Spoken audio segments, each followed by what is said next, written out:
Let's speak to our correspondent, Laurent Rouy, standing by in the capital, Pristina. Laurent, this election being pitted as the old guard versus the new, what should we expect as an outcome?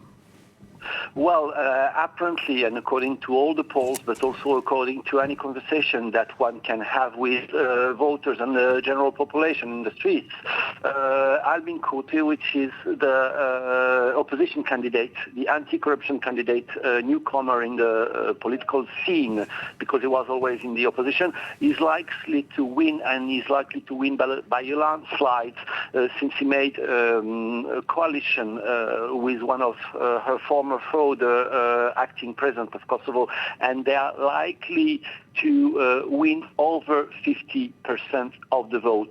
Then this would result in all the former military commanders of the former Albanian guerrilla who turned politician to be whipped off the political scene after they ruled for over 20 years.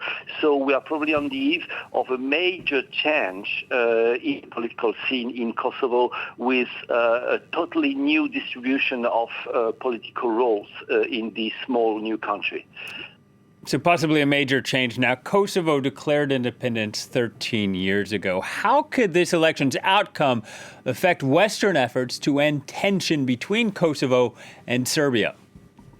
Well, the fact is that the number one issue on the international agenda related to Kosovo is the negotiation with neighboring Serbia. And these negotiations started in 2007, and they are at a stalemate. Nothing's happening, merely because Serbia does not want to recognize the independence of its former province, while the Albanians do not accept anything else than independence.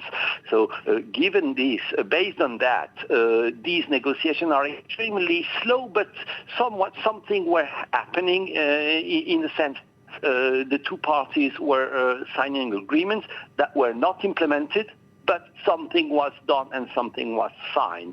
Albin Kurti, if he wins this election, has an extremely firm stance against Serbia in this negotiation. He wants independence being recognized as a first step before anything else being done for this negotiation.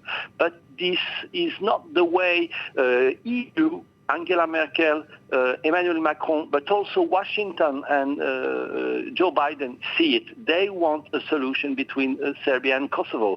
And Albin Kurti, if he wins this election, is likely, with this hard stance, to further harden these negotiations that the international deeply want.